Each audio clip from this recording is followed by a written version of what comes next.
आज हम बात करने वाले हैं भारत सरकार के उस बड़े फैसले की जिसने अचानक देश भर में हलचल मचा दी। जी हां, करीब 500 करोड़ रुपए की रेल परियोजना को रोक दिया गया।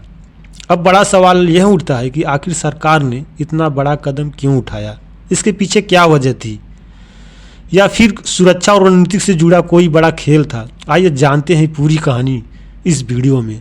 दोस्तों, नॉर्थ ईस्ट भारत का वह इलाका है जो सिलीगुड़ी कॉरिडोर यानी चिकन नेक से बाकी भारत से जुड़ता है।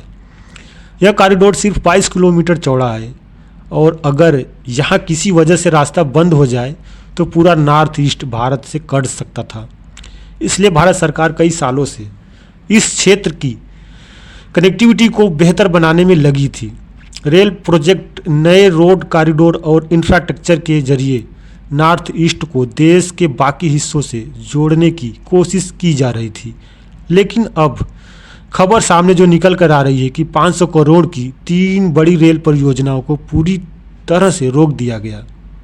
यह प्रोजेक्ट भारत बांग्लादेश कनेक्शन और नॉर्थ ईस्ट की पहुंच को आसान बनाने से जुड़े थे। पहला प्रोजेक्ट जो था 3300 करोड़ की लागत से 65 किलोमीटर लंबा ब्रॉड गेज रेल मार्ग था। इसका मकसद था बांग्लादेश के मोगाल पोर्ट को भारतीय रेल नेटवर्क से सीधे जोड़ना था, ताकि बांग्लादेश के समुद्री रास्तों का इस्तेमाल भारत भी आसानी से कर सके। दूसरा प्रोजेक्ट ढाका ढोंगी रेल विस्तार। इससे बांग्लादेश के भीतर रेल संपर्क को और मजबूत होना था और भारत को भी सीधा फायदा मिलता। तीसरा प्रोजेक्ट जयदेवपुर रेल विस्तार।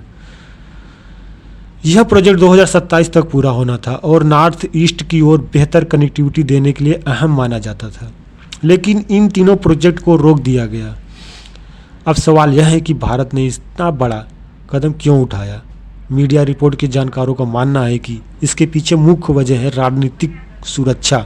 भारत नहीं चाहता कि उसकी पूर्व नॉर्थ ईस्ट कनेक्टिविटी बांग्लादेश पर निर्भर हो। अगर भविष्य में बांग्लादेश चीन के दबाव में आ जाता है या पाकिस्तान, तुर्की जैसे देशों से मिलकर भारत के खिलाफ कोई कदम उठाता है तो क्या होगा। ऐसे में भारत नॉर्थ ईस्ट खतरे में पड़ सकता था। इसलिए भारत ने अब अहम फैसला लिया कि नॉर्थ ईस्ट को जोड़ने के लिए नए वैकल्पिक रास्ते को चुना जाए और तैयार किया जाए।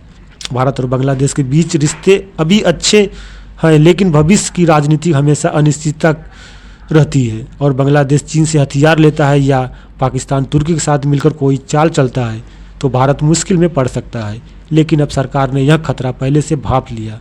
अगर भविष्य में सिलीगुड़ी कॉरिडोर पर दबाव बढ़ता है, अगर बांग्लादेश भारत के खिलाफ जाता है या चीन पाकिस्तान नॉर्थ ईस्ट को घेरने की कोशिश करता है तो भारत के पास अपने स्वतंत्र और सुरक्षा के लिए रास्ते होंगे। यानी अब नॉर्थ ईस्ट को जोड़ने के लिए भारत किसी दूसरे पर निर्भर नहीं रहना पड़ेगा। तो दोस्तों, साफ है कि भारत का यह कदम सिर्फ रेल प्रोजेक्ट रोकने का फैसला नहीं है, बल्कि यह एक बड़ी स्ट्रेटेजिक चाल है। नॉर्थ ईस्ट की सुरक्षा, कनेक्टिविटी और भारत की रणनीतिक ताकत को ध्यान में रखते हुए यह कदम उठाया गया है। क्या आपको लगता है कि भारत का यह फैसला सही है या गलत है? जो भी हो कमेंट में ज़रूर बताएं। अपनी राय हमें कमेंट में ज़रूर बताएं दोस्त। वीडियो को लाइक